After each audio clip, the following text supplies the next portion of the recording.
محترم سامعین کرام، دوستوں، ساتھیوں، بزرگوں، نوجوانوں، بچوں اور خواتین اسلام، آج کے جمعہ کے مختصر سے خطبے میں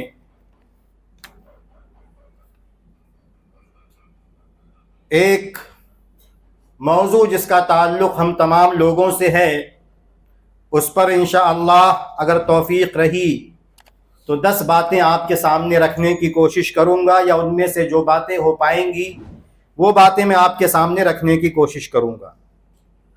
بہت سارے لوگ سوال کرتے ہیں، پوچھتے ہیں، یا ان کے دلوں میں یہ سوچ ہوتی ہے کہ ہمارے گھر میں خیر و برکت کیسے آئے۔ اس کے لیے وظیفے پوچھے جاتے ہیں، یا اس کے راستے کیا ہو سکتے ہیں، اس کے وسیلے کیا ہو سکتے ہیں۔ عام طور پر ہمارے ذہن میں یہ بات ہوتی ہے، اور یہ سوال ہم علماء کرام سے پوچھتے بھی رہتے ہیں کہ گھر میں خیر و برکت کیسے آئے، سکون کیسے آئے۔ اور ویسے بھی آپ دیکھیے، گھر اصل میں سکون کی جگہ ہونی چاہیے، اسی لیے گھر کا ایک نام جو عربی زبان میں ہے لیکن اردو والے بھی بولتے ہیں، گھر کا ایک نام ہے مسکن۔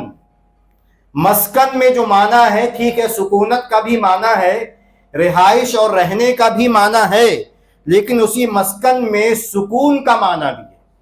تو گھر ایسا ہونا چاہیے انسان کا کہ انسان دنیا کی پریشانیاں، دنیا کی تمام باتیں، دنیا کی کڑواہٹ، تمام چیزیں سہے کہ جب گھر میں آئے تو گھر میں اسے سکون ملے، اسے اطمینان محسوس ہو، اسے راحت محسوس ہو۔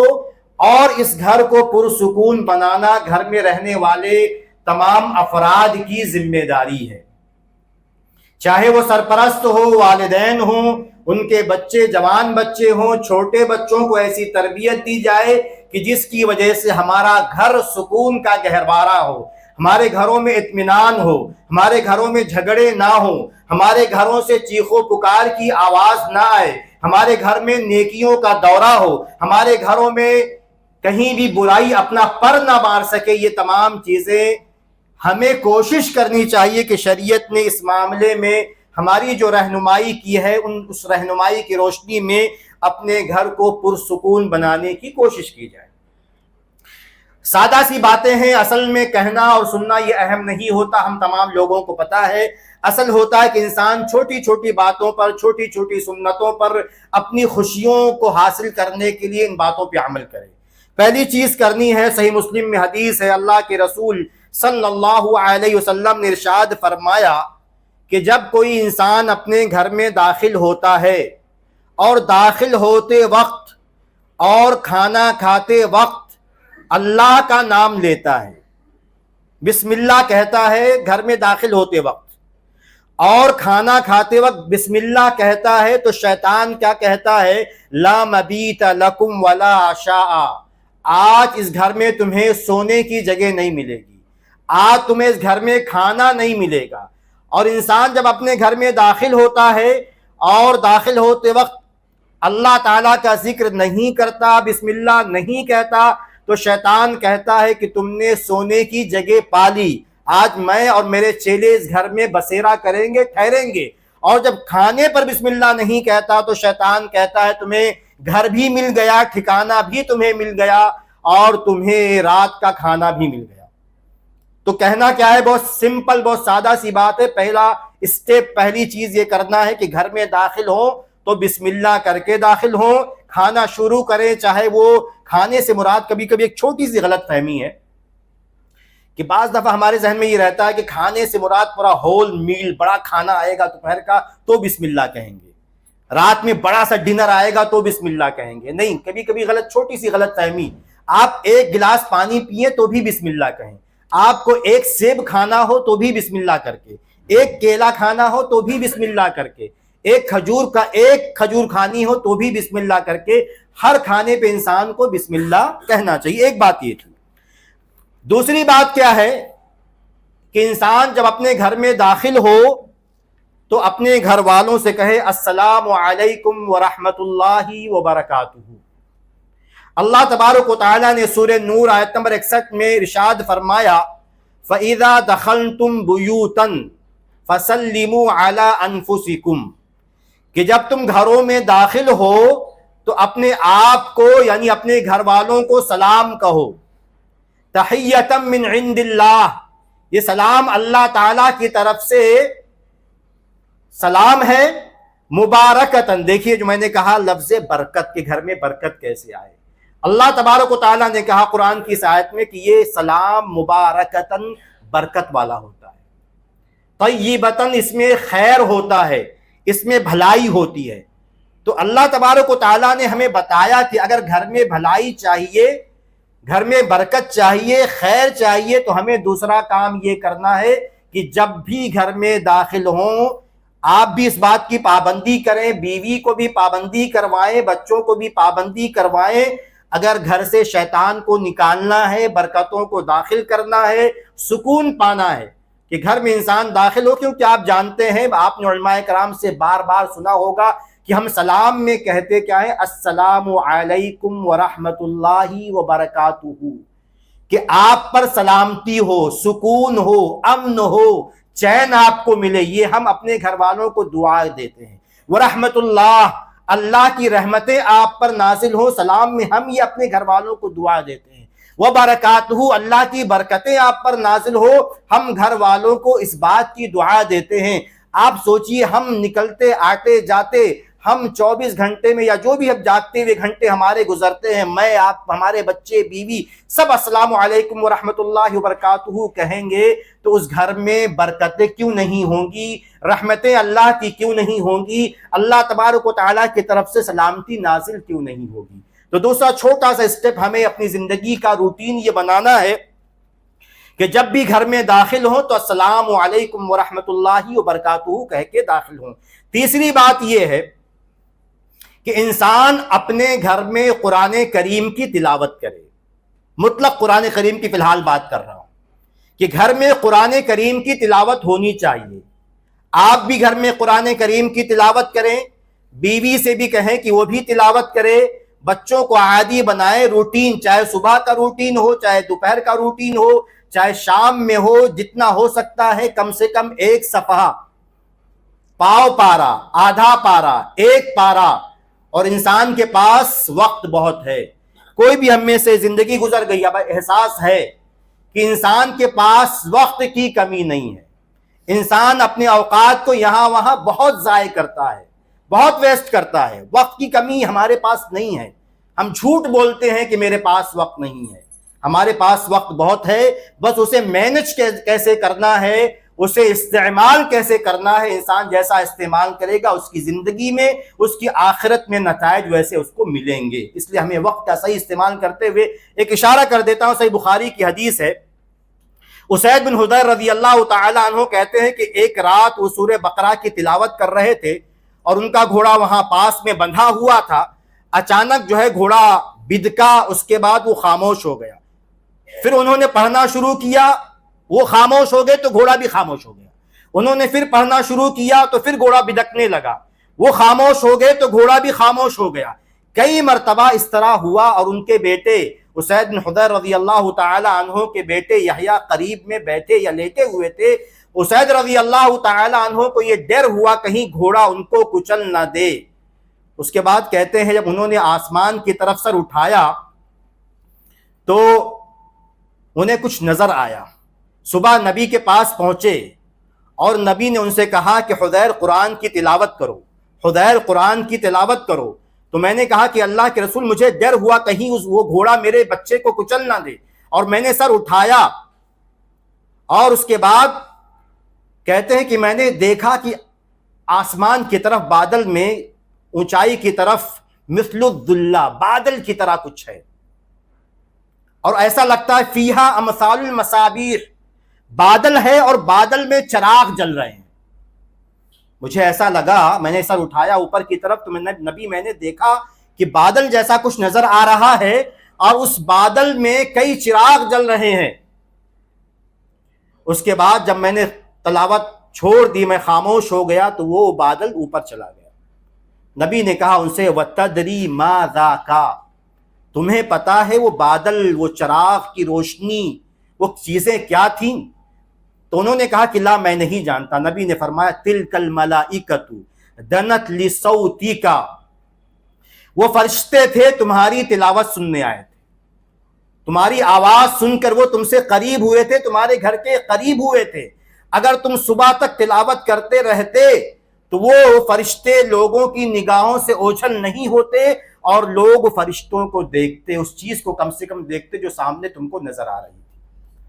تو یہ کسی بھی گھر میں قرآن کریم کی تلاوت ہوگی، فرشتے آئیں گے، رحمت کے فرشتے آئیں گے، برکت کے فرشتے آئیں گے، نہ اللہ تعالیٰ کی رحمتیں لے کے آئیں گے، اس کی برکتیں لے کے آئیں گے۔ اس لیے بہت واضح انداز میں اگر گھر میں خیر و برکت چاہیے تو ہمیں گھر میں قرآن کریم کی زیادہ سے زیادہ تلاوت کرنے کی عادت ڈالنا چاہیے۔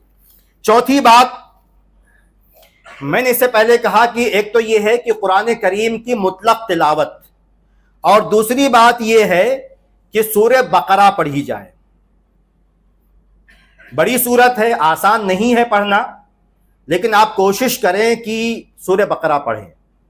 ہر دن نہیں پڑھ سکتے تو کم سے کم چھٹی کے دن پڑھنے کی کوشش کریں۔ علماء کرام نے اس میں یہ بھی اجازت دی ہے کہ گھر کے کئی افراد مل کے مکمل کریں، کچھ حصہ میں پڑھ لوں، کچھ حصہ بیوی پڑھ لے، کچھ حصہ بچے پڑھ لیں، اس طرح کر کے کم سے کم سورہ بقرہ کی تلاوت گھر میں کی جائے۔ یہ راستہ بھی علماء کرام نے کہا ہے کہ یہ صورت بھی جائز ہے، لیکن سورہ بقرہ پڑھی جائے۔ صحیح مسلم کی بہت مشہور حدیث ہے، نبی نے فرمایا لا تجعلوا بیوتکم مقابرا، کہ اپنے گھروں کو قبرستان نہ بناؤ، اپنے گھروں کو قبرستان نہ بناؤ۔ ان الشیطان ینفر من البیت الذی تقرأ فیہ سورۃ البقرہ، شیطان اس گھر سے دور بھاگتا ہے جس گھر میں سورہ بقرہ کی تلاوت کی جاتی ہے۔ شیطان نہیں آ سکتا۔ جس گھر میں سورہ بقرہ کی لگاتار تلاوت کی جائے شیطان اس گھر میں نہیں آئے گا۔ اس لیے ہمیں کوشش کرنا چاہیے کہ ہم سورہ بقرہ کی تلاوت کریں۔ اور میں تھوڑا سا اشارہ کر دوں، دیکھیے یہی کام کرنے کے ہوتے ہیں۔ ہم میں سے اکثریت سنتی تو ہے بات کو، بولتی تو ہے، سنتی تو ہے، لیکن جب کرنے کا معاملہ آتا ہے سب لوگ پیچھے ہٹ جاتے ہیں، جبکہ یہی چیزیں ہمیں فائدہ پہنچائیں گی۔ اگر آج ہماری جو بھی بری حالت ہے، چاہے وہ دینی بری حالت ہو، چاہے وہ دنیاوی بری حالت ہو، کمی اس میں نہیں ہے کہ ہم بول نہیں رہے ہیں، بولنے والے بہت ہیں۔ کمی اس میں بھی نہیں ہے کہ سن نہیں رہے ہیں، سننے والے بہت ہیں۔ سوشل میڈیا نے اور راستہ سننے کا کھول دیا ہے۔ ہم سن تو بہت رہے ہیں، نالج ہمارے پاس بہت ہے، انفارمیشن بہت ہے، بہت کچھ ایسی باتیں جانتے ہیں جو شاید ہمارے بزرگ دین کے بارے میں نہیں جانتے تھے۔ لیکن مسئلہ یہ صرف سننا کافی نہیں ہے تبدیلی لانے کے لیے، صرف بولنا کافی نہیں ہے، بلکہ اس کو عمل میں لانا، اپنی زندگی میں لانا ضروری ہے۔ تبھی ہمیں اس کا فائدہ حاصل ہوگا، تبھی ہم دنیا اور آخرت میں کامیاب ہوں گے۔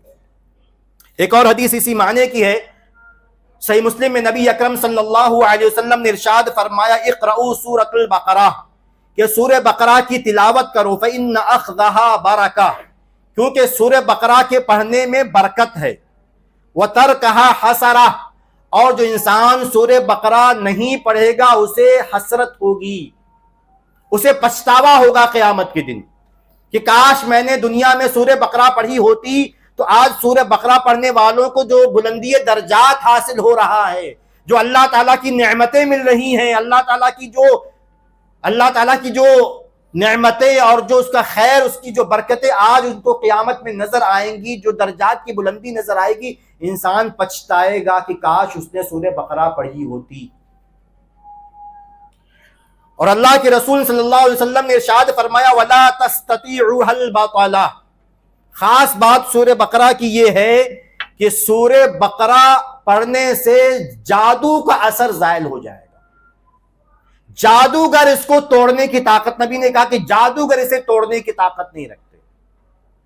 بڑا سے بڑا جادو ہو، جادو کرنا چاہے انسان، اگر انسان اس کے سامنے سورہ بقرہ انشاءاللہ پڑھے گا تو اس کا جادو جو ہے اثر نہیں کرے گا اور اس کا جادو ٹوٹ جائے گا۔ نبی نے کہا کہ وَلَا تَسْتَطِيعُهَا الْبَطَلَةَ، کہ جادوگر سورہ بقرہ کو سنبھالنے کی، اس کا مقابلہ کرنے کی طاقت نہیں رکھتے ہیں۔ تو یہ چوتھی چیز تھی جو ہمیں کرنا چاہیے۔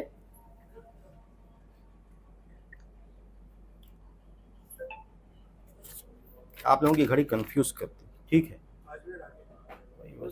کنفیوز۔ بہرحال آگے چلتے ہیں۔ اپنے گھر کے خیر و برکت کے لیے ہمیں پانچویں چیز جو کرنی ہے، ہمیں آیت الکرسی کی تلاوت کرنی ہے۔ بہت مشہور حدیث ہے، صحیح بخاری اور دیگر کتابوں میں ہے۔ واقعہ آپ جانتے ہیں کہ ابو ہریرہ رضی اللہ تعالی عنہ کو اللہ کے رسول صلی اللہ علیہ وسلم نے زکوٰۃ فطر کی حفاظت کے لیے مامور کیا تھا۔ ایک دن ایک آدمی آیا، اس نے چرانا چاہا، ابو ہریرہ رضی اللہ تعالی عنہ نے پکڑ لیا، اس کے بعد منت سماجت کرنے کے بعد چھوڑ دیا، دوبارہ پکڑا، تیسرے دن پکڑا۔ جب تیسرے دن پکڑا تو اس نے کہا، بہت منت سماجت کی، اور اس کے بعد یہ کہا کہ میں تم کو ایک چیز بتاتا ہوں، تم مجھے چھوڑ دو، میں تمہیں ایک نسخہ، ایک ترکیب بتاتا ہوں جس کی وجہ سے شیطان تمہارے قریب نہیں آئے گا۔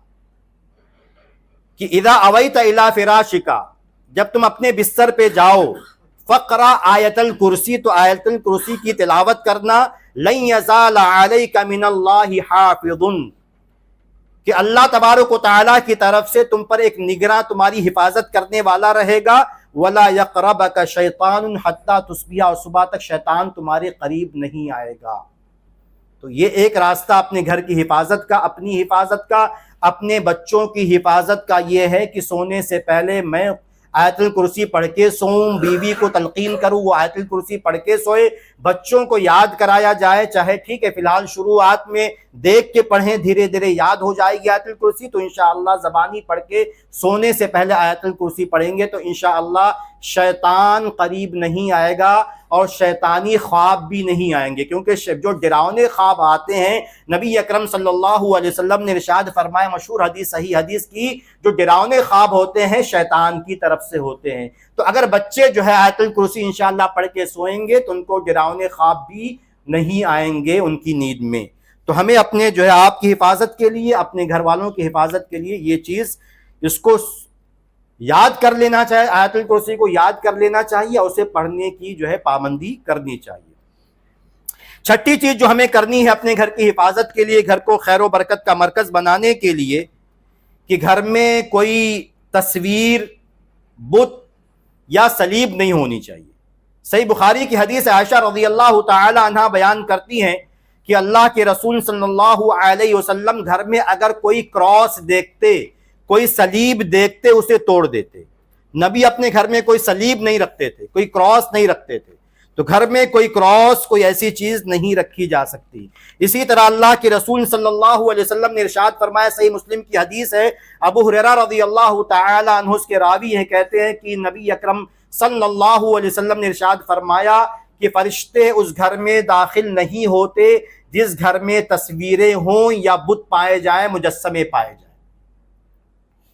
رحمت کے فرشتے، باقی اور فرشتے تو رہیں گے جو آپ کے اعمال کو لکھتے ہیں، اچھے برے اعمال کو، فرشتے تو آئیں گے، ان کی ڈیوٹی ہے، لیکن اسی طرح روح کو قبض کرنے والا فرشتہ بھی آئے گا، وہ تمام چیزیں ہیں، لیکن جو رحمت کے فرشتے ہیں، جو برکت کے فرشتے ہیں، جو ہماری حفاظت کے لیے ہوتے ہیں، جو ہمارے لیے دعا کرنے کے لیے ہوتے ہیں، اگر ہم نے اپنے گھر میں صلیب رکھی، اگر ہم نے اپنے گھر میں مجسمے اور بت رکھے، اگر ہم نے اپنے گھر میں جاندار چیزوں کی تصویریں رکھی، تو ایسی صورت میں فرشتے ہمارے گھر میں نہیں آئیں گے۔ اس لیے بہت واضح ہے کہ ہمیں، جیسا لوگ آج بہت سارے لوگ سمجھ نہیں پاتے ہیں، یا شاید دین کا جذبہ، دین پہ عمل کرنے کا جذبہ اتنا نہیں ہوتا ہے، یا جانکاری، دونوں میں سے ایک بات ہے، تو جانکاری نہیں ہے یا تو عمل کا جذبہ نہیں ہے۔ کسی کی تصویر لگائے رہتے ہیں، کہ بھی عام لوگ، کسی لیڈر کی تصویر ہو، کسی بھی انسان کی تصویر ہو، یا بعض لوگ وہ، مجھے لفظ یاد نہیں آ رہا، کہ جو کھوکھلا شیر کا سر لگائے رہتے ہیں، کہ ہرن کا پورا جسم رکھے رہتے ہیں، جو سکھا کے رکھا جاتا ہے، ایسی کوئی بھی چیز گھر میں نہیں ہونی چاہیے۔ اگر ایسی کوئی بھی چیز گھر میں رہی تو گھر میں رحمت کے، خیر کے، برکت کے فرشتے نہیں آئیں گے۔ تو اپنی تھوڑی سی خواہش کو پانے کے لیے، تھوڑی سی خواہش پہ عمل کرنے کے لیے ہم اپنے گھر کو خیر و برکت سے محروم کیوں کریں؟ ہمیں ایسا نہیں کرنا چاہیے۔ ساتویں چیز جو ہمیں کرنی ہے گھر کے خیر و برکت کے لیے، کہ ہمیں نفل نماز گھر میں پڑھنی ہے۔ صحیح مسلم کی حدیث ہے، جابر بن عبداللہ رضی اللہ تعالی عنہ کہتے ہیں کہ اللہ کے رسول صلی اللہ علیہ وسلم نے ارشاد فرمایا کہ جب تم میں سے کوئی انسان مسجد میں نماز پڑھ لے، فرض نماز پڑھ لے، فَلْيَجْعَلْ لِبَيْتِهِ نَصِيبًا مِّن صَلَاتِهِ، تو اپنی نماز کا کچھ حصہ گھر کے لیے بھی رکھے۔ یہ بہت جو ہے عام شریعت کی تعلیم ہے، اس کا اصول ہے کہ انسان جو ہے فرض نماز مسجد میں ادا کرے۔ مرد کے لیے گنجائش نہیں ہے کہ وہ فرض نماز گھر میں ادا کرے یا دکان پہ پڑھے، اس کو لازمی طور پر مسجد میں جا کے ہی فرض نماز ادا کرنا ہے، چاہے وہ فجر کی نماز ہو، چاہے ظہر کی ہو، یا کوئی بھی نماز ہو، اس میں کوئی بہانہ نہیں شریعت نے تسلیم کیا ہے۔ اب حدیث واضح آپ جانتے ہیں، نابینا صحابی تھے، نبی سے پوچھنے آئے کہ اللہ کے رسول صلی اللہ علیہ وسلم اپنے عذر بھی پیش کیے کہ میں اندھا ہوں، رات ہوتی ہے، اندھیرا ہوتا ہے، راستے میں حوام یعنی کچھ کیڑے مکوڑے بھی ہو سکتے ہیں، اور مجھے لانے والا بھی کوئی نہیں ہے کہ مجھے ساتھ میں لے کے آئے، تو کیا میں اپنے گھر میں نماز ادا کر سکتا ہوں؟ اللہ کے رسول صلی اللہ علیہ وسلم نے پہلے تو اجازت دے دی، لیکن جب وہ جانے لگے تو دوبارہ بلایا اور فرمایا هل تسمع النداء، کہ کیا تم اپنے کانوں سے اذان کی آواز سنتے ہو؟ اذان تو کہا کہ ہاں میں اذان کی آواز سنتا ہوں۔ نبی نے فرمایا صلی اللہ علیہ وسلم فعجب، اگر اذان کی آواز سنتے ہو تو تمہارے لیے مسجد میں آنا ضروری ہے۔ یعنی اذان کی آواز سننے میں یہ ہے، مطلب کیا ہے؟ شاید اس میں مصلحت یہ ہے کہ چونکہ پہلے جو اذان ہوا کرتی تھی وہ مائک سے نہیں ہوا کرتی، واضح ہے، تو اگر جو ہے کسی مسجد میں فطری آواز میں بغیر مائک کے جو اذان دی جائے گی تو آواز جہاں تک پہنچے گی وہ فاصلہ بہت دور کا نہیں ہوگا، تو ایسی صورت میں جو قریبی لوگ ہیں ان کے لیے مسجد میں آنا ضروری ہے۔ اس لیے جو ہے بہرحال یہ نبی نے یہ کہا کہ فرض نماز تو مسجد میں ادا کی جائے گی مردوں کی، لیکن نبی نے کہا کہ باقی جو سنتیں، نبی کا طریقہ یہی تھا، باقی جو رواتب ہیں، جو ظہر سے پہلے، ظہر کے بعد، فجر سے پہلے، عشاء کے بعد، مغرب کے بعد، تمام سنتیں جو ہے کوشش کرے انسان اگر ممکن ہو سکے، اگر سستی نہ آنے کا ڈر نہ ہو تو، کیونکہ انسان ایک مسئلہ یہ بھی ہے کہ گھر میں جاؤ تو سستی آ جاتی ہے، اس لیے بھی لوگ مصلحت کے تحت جو ہے وہ مسجد میں پڑھ لیتے ہیں، گھر میں گئے تو کچھ ہو گیا، راستے میں کوئی مل گیا، کوئی لے کے کہیں چلا گیا تو مسئلہ ہو جائے گا، اس لیے ٹھیک ہے وہ مصلحت زیادہ اہم ہے۔ یعنی کیسا ہے ایک چیز، چھوٹا سا فقہی مسئلہ کیا ہوگا کہ اگر آپ پوچھیں کہ گھر میں سنت پڑھنا زیادہ بہتر ہے یا مسجد میں پڑھنا بہتر ہے، تو ہم یہ کہیں گے کہ اصل میں جو ہے گھر میں پڑھنا بہتر ہے، لیکن اگر یہ لگے کسی انسان کو ڈر یہ ہو کہ اگر وہ مسجد سے باہر نکلا تو اکثر ایسا اس کے ساتھ ہوتا ہے کہ وہ نہیں پڑھ پاتا ہے، تو ایسی صورت میں ہم اس سے کہیں گے تمہارے لیے مسجد میں پڑھنا بہتر ہے، تمہارے لیے مسجد میں پڑھنا بہتر، کیونکہ کسی عبادت کا ہونا اس کی کیفیت سے زیادہ مقام رکھتا ہے، کہ کیسے پڑھنا ہے اس سے زیادہ اہم یہ ہے کہ وہ عبادت ہو، تو اس لیے جو واضح ہے بہرحال۔ لیکن یہاں جو حدیث پڑھنی تھی آپ کے سامنے کہ فرمایا کہ فَلْيَجْعَلْ لِبَيْتِهِ نَصِيبًا مِّن صَلَاتِهِ، کہ اپنے نماز کا کچھ حصہ گھر میں بھی رکھے، فَإِنَّ اللَّهَ جَاعِلٌ فِي بَيْتِهِ مِن صَلَاتِهِ خَيْرًا، کیونکہ اللہ تبارک و تعالیٰ اس کے گھر میں نماز پڑھنے کی وجہ سے اس کے گھر میں خیر رکھتا ہے، بھلائی پیدا کرتا ہے، برکت پیدا کرتا ہے، رحمتیں آتی ہیں، اس لیے جو ہے انسان کو کوشش کرنا چاہیے۔ اب یہاں کوئی کہہ سکتا ہے کہ بیوی تو پڑھتی ہے یا چھوٹے بچے تو پڑھتے نہیں، نبی نے ہمیں باقاعدہ ترغیب دی ہے کہ بیوی پڑھتی ہے، اچھی بات ہے، بچے پڑھتے ہوں گے، چھوٹے بچے گھر میں پڑھتے ہیں، اچھی بات ہے، لیکن آپ کے لیے بھی مناسب یہی ہے کہ آپ گھر میں جائیں تو نفلی نمازیں یا جو سنن رواتب آپ گھر میں پڑھیں، تاکہ اللہ تبارک و تعالیٰ نے اس میں آپ کی نماز میں آپ کے لیے، بلکہ آپ کے گھر میں آپ کی نماز کی وجہ سے آپ کے گھر میں خیر و برکت ہوگی، تو اس کا بھی اہتمام ہمیں کرنا چاہیے۔ 8ویں چیز یہ ہے کہ انسان کو اگر گھر سکون والا بنانا ہے، اگر گھر جو ہے وہ سکون والا بنانا ہے تو ایسی صورت میں میاں بیوی کے تعلقات بہتر ہونا چاہیے۔ یہ تفصیل نہیں کروں گا، میں بہت ساری باتیں نہیں بتاؤں گا، لیکن یہ اصول ہے، یہ ذمہ داری ہوتی ہے سرپرست کی، جو بڑا ہے، جو شادی شدہ باپ اور ماں یا میاں بیوی جو بھی آپ کہیں، وہ گھر کے جو بڑے ہیں ان کی ذمہ داری ہوتی ہے کہ وہ گھر کو پرسکون بنانے کی کوشش کریں، اپنے بچوں کے لیے، اپنے چھوٹے بھائی کے لیے، اپنی چھوٹی بہنوں کے لیے، جو بھی گھر میں چھوٹے رہتے ہیں ان کے لیے پرسکون گھر کب بنے گا؟ جب بڑے لوگ جو ہے وہ اطمینان اور سکون کے ساتھ زندگی گزارنے کی کوشش کریں، آپس میں جھگڑا نہ کریں۔ اب آپ جانتے ہیں کہ شیطان اس بات سے کتنا خوش ہوتا ہے کہ میاں بیوی کے درمیان جھگڑا ہو جائے. بہت مشہور حدیث آپ نے بارہا سنا ہوگا کہ ابلیس جو ہے پانی پر اپنا جو ہے عرش بچھاتا، اپنا تخت بچھاتا ہے. اس کے چیلے اس کے پاس آتے رپورٹ کرتے ہیں کہ میں نے یہ کیا، میں نے نماز چھڑوا دی، میں نے ایسا کر دیا، میں نے ویسا کر دیا. ابلیس جو ہے کسی کام پر خوش نہیں ہوتا جب اس کا ایک چیلا یہ آتا ہے اور یہ کہتا ہے کہ میں نے میاں بیوی کے درمیان میں پڑا رہا، ان میں اختلاف ڈالتا رہا، ان کو بھڑکاتا رہا، غصہ دلاتا رہا، یہاں تک کہ میں نے ان کے درمیان جدائی ڈال دی. تو ابلیس اس کو اپنے جو ہے گلے سے لگا لیتا ہے اور کہتا ہے نعم انت، تم ہی تو آدمی ہو کام کے، تم نے کچھ کیا ہے. اس لیے جو ہے اسی طرح اللہ تبارک و تعالیٰ نے سورہ اسراء آیت نمبر 53 میں اشارہ کیا ہے وَقُلْ لِعِبَادِي يَقُولُ الَّتِي هِيَ أَحْسَنُ، کہ اے نبی میرے بندوں سے کہیے کہ وہ بات کہیں جو بات ہی احسن، جو بات بھلی ہے، اچھی ہے، اچھی بات کہیں، اچھے انداز میں کہیں.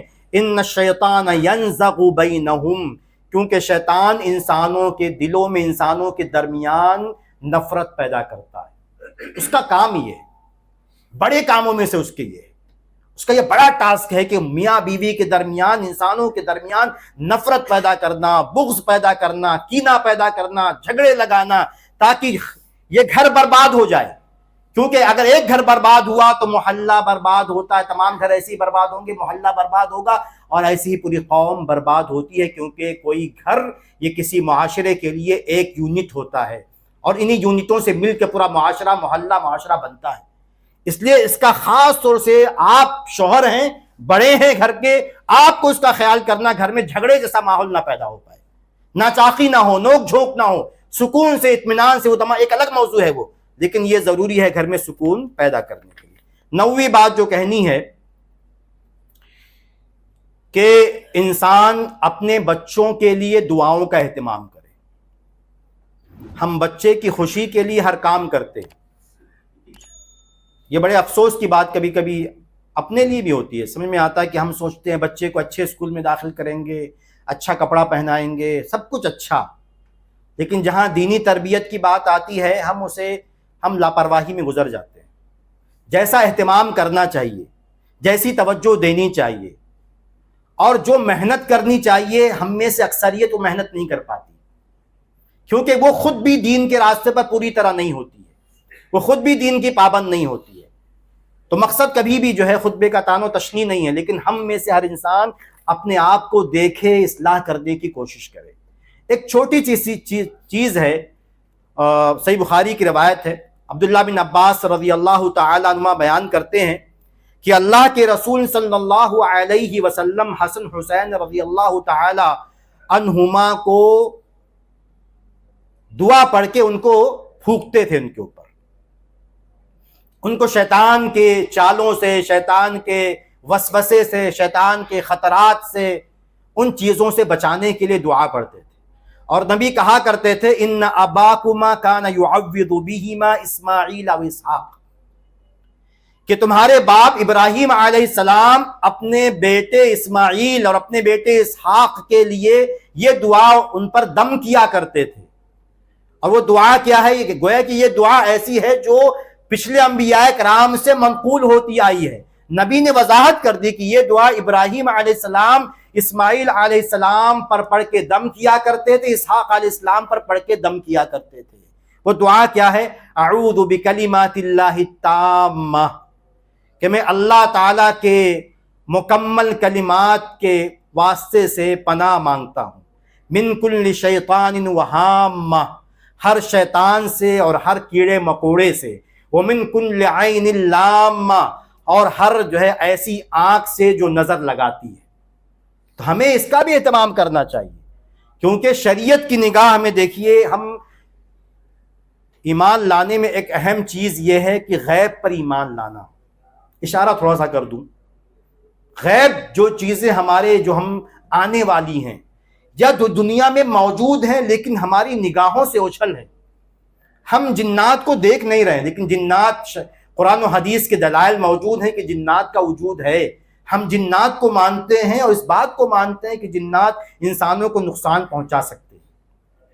ہم جادو کو مانتے ہیں اور یہ مانتے ہیں کہ جادو انسان کو نقصان پہنچا سکتا ہے. ہم نظر بد کو مانتے کہ انسان کسی کو خاص نگاہ سے دیکھتا ہے، یہاں تک کہ کبھی کبھی دیکھنے والا بذات خود نیک ہو، نیک انسان کی بھی نظر لگتی ہے. ایسا ضروری نہیں کہ برے انسان ہی کی نظر لگے. نیک انسان کی، اچھے انسان کی کسی نعمت کو دیکھتا ہے، کسی انسان کو جو ہے ماشاءاللہ صحت مند دیکھتا ہے، کسی کی دولت دیکھتا ہے، کچھ بھی ایسا دیکھتا ہے اسے اچھا لگتا ہے. بعض دفعہ کچھ خیالات یا کسی وجہ سے اس کی نظر بھی جو ہے لگ جاتی ہے. اسی لیے یہ ضروری ہے کہ ہم اپنے بچوں پر یہ دم کیا کریں تاکہ ہمارے بچے جنات کے شر سے محفوظ رہیں، تاکہ ہمارے بچے جادو کے شر سے محفوظ رہیں، تاکہ ہمارے بچے نظر بد کے شر سے محفوظ رہیں. اور ایک چیز اور نکل پڑی ہے جس کو نہیں کرنا چاہیے. آج سوشل میڈیا کا زمانہ ہے. ابھی کچھ دن پہلے ہی جو ہے فوٹو بیوی نے دکھایا، مطلب بچے کا، بہت خوبصورت بچہ. بظاہر ہمیں لگتا ہے کہ ہم کچھ غلط تو نہیں کر رہے، بچہ خوبصورت ہے، اپنا بچہ یا کسی رشتہ دار کا بچہ، اس کا فوٹو ہم سوشل میڈیا پہ ڈال رہے ہیں، تو اس میں غلط کیا ہے؟ غلط یہ ہے کہ نظر لگ سکتی ہے، کیونکہ اس کو دیکھ کے مجھے ایسا لگا کہ مطلب اتنا ماشاءاللہ خوبصورت. اور آپ کسی ایسے بچے کو دیکھیں یا کسی ایسی چیز کو دیکھیں تو آپ جو ہے مطلب اس کے لیے برکت کی دعا کر دیا کریں تاکہ کم سے کم آپ کی طرف سے نظر بد نہ لگے. تو یہ جو ہے یہ ہماری طرف سے تھوڑا سا غلط انداز ہو رہا ہے کہ بچے کا فوٹو، کھانوں کا فوٹو، ہر اچھی نعمت کا فوٹو، جو بھی اللہ نے ہم کو نعمتیں دی ہیں اس کو دکھانے کی کیا ضرورت؟ کھائیے، آرام سے رہیے، کون منع کرتا ہے آپ کو؟ لیکن اب اس کا فوٹو جو ہے آپ ڈالتے ہیں، اس میں کئی نقصانات ہیں. چھوٹی بات ہے لیکن نقصانات بہت ہیں اس میں. ایک سب سے بڑا نقصان جو میں نے اشارہ کیا کہ نظر لگ سکتی ہے، اور نظر بد حق ہے، یہ کتاب و سنت سے ثابت ہے. یہ انسان کی نظر لگ سکتی ہے اور اس کو نقصان ہو سکتا ہے. اور دوسری بات یہ کہ اگر اللہ تعالیٰ نے آپ کو نعمت دی ہے لیکن بہت سارے ایسے جو نعمت سے محروم ہیں، ان کے اندر مزید احساس محرومی مت پیدا کیجیے، ان کو تکلیف ہوتی ہے اس طرح کی چیزیں دیکھ کے. اور ایک تیسری بڑی وجہ کیا ہے، ضمناً بات آئی تو میں ذکر کر دوں. تیسری بڑی وجہ کیا ہے کہ اس سے بعض دفعہ ہم کوئی چیز کرتے ہیں، اس میں سے 80%، 90% چیزیں جائز ہوتی ہیں، لیکن اسی میں سے 10% چیز تھوڑا سا غلط ہوتی، ناجائز ہوتی ہے. آپ اس ناجائز چیز کو رواج دے رہے ہیں. اور اس کی مثال دیکھنی ہو تو اشارہ کر دوں خالی بس کہ شادی بیاہ کے فنکشن جو آج سوشل میڈیا پہ ڈالے جا رہے ہیں، جو کچھ برائی کسی اور دوسرے ملک میں ہو رہی ہے، انسان شادی کرتا ہے وہ تمام برائیاں اپنی شادی میں کرنا چاہتا ہے، وہ تمام فیشن، وہ تمام جو ہے خواہشات کی تکمیل وہ اپنی شادی میں اس طرح کی چیزوں میں کرنا چاہتا ہے. اس کی وجہ سے برائیاں بڑھ رہی ہیں، اس لیے بھی ہمیں ایسی چیزوں پر تھوڑا سا دھیان دینا چاہیے. ایک آخری بات کہہ کے بات ختم کرتا ہوں. 10ویں بات، صحیح بخاری صحیح مسلم کی حدیث ہے، اللہ کے رسول صلی اللہ علیہ وسلم نے ارشاد فرمایا کہ جو آدمی لا الہ الا اللہ وحدہ لا شریک لہ لہ الملک و لہ الحمد وہو علی کل شیء قدیر، مشہور ذکر ہے، یہ پڑھتا ہے فی یوم 100 مرہ، ایک دن میں 100 مرتبہ اسے پڑھتا ہے. اس کا فائدہ کیا ہوگا؟ کانت لہ عدل 10 رقاب، گویا کہ اس نے 10 لوگوں کو آزاد کیا، گویا کہ اس نے 10 غلاموں کو آزاد کیا. اس کے لیے 100 نیکیاں لکھی جائیں گی، اس کے 100 گناہ مٹائے جائیں گے. اور جو ہمارے موضوع سے متعلق جو ہے لفظ ہے یا عبارت ہے، وہ کانت لہو حرزا من الشیطان یومہ ذالک حتی یمسیہ، 100 مرتبہ اگر آپ نے اس کو صبح پڑھا ہے تو شام تک شیطان سے انسان محفوظ رہے گا. شام تک شیطان انسان سے محفوظ رہے گا، اس کی چالوں سے، اس کے وسوسے سے محفوظ رہے گا. اور کوئی بھی شخص اس سے بہتر عمل کرنے والا نہیں ہوگا مگر یہ کہ اسی طرح عمل کرے یا اس سے زیادہ عمل کرے. تو اس کا بھی فائدہ یہ ہے، بہت آسان سی دعا ہے، لا الہ الا اللہ وحدہ لا شریک لہ لہ الملک و لہ الحمد وہو علی کل شیء قدیر. ہم کو یاد ہی رہتی ہے انشاءاللہ. اگر انسان صبح اس کو 100 مرتبہ پڑھتا ہے تو شام تک شیطان سے محفوظ رہے گا. اگر میں پڑھوں میں محفوظ رہوں گا، بیوی کو عادت ڈلواؤں، بچوں کو عادت ڈلواؤں. تو یہ 10 چیزیں تھیں جس کو کر کے انشاءاللہ ہم جو ہے شیطان کے چالوں سے محفوظ رہ سکتے ہیں، گھر میں خیر و برکت ہو سکتی ہے. میں اشارہ کرتا چلوں کہ آدمی داخل ہو تو بسم اللہ کر کے، کھانا کھائے تو بسم اللہ کر کے، گھر میں داخل ہو تو سلام کر لے. تیسری چیز یہ ہے کہ قرآن کی تلاوت کی جائے. چوتھی چیز یہ ہے کہ خاص طور سے سورہ بقرہ کی تلاوت کی جائے، پانچویں چیز یہ ہے کہ سونے سے پہلے جو ہے آیت الکرسی پڑھی جائے، چھٹی چیز یہ ہے کہ گھر کو بت سے، تصویروں سے، صلیب سے، اس طرح کی چیزوں سے انسان پاک و صاف رکھے، ساتویں چیز یہ ہے کہ کوشش کرے کہ نفلی نمازیں اور رواتب جو ہے سنن رواتب فرض نماز سے اگلے پچھلے کی جو نمازیں ہیں وہ گھر میں ادا کرے، اس سے خیر و برکت آئے گی۔ آٹھویں چیز یہ ہے کہ گھر کا ماحول میاں بیوی جو بڑے ہیں، جو سرپرست ہیں، وہ بہتر کرنے کی کوشش کریں۔ اور نویں چیز یہ ہے کہ بچوں پر دم کیا جائے تاکہ بچے شر سے محفوظ رہیں۔ اور 10ویں چیز یہ ہے کہ جو مشہور دعا ہے وہ 100 مرتبہ اگر آپ صبح پڑھیں گے تو انشاءاللہ ہم جو ہے تمام لوگ شیطان سے محفوظ رہیں گے۔ چند باتیں تھیں سننے اور سنانے کے، اس سے زیادہ عمل کرنے کے لیے بہت آسان سی چیزیں ہیں، لیکن انسان ان پر عمل کرے گا تو انشاءاللہ گھر جو ہمارا خیر و برکت والا ہوگا۔ اقول قولی هذا واستغفر الله لي ولكم ولسائر المؤمنين فاستغفروه انه هو الغفور الرحيم۔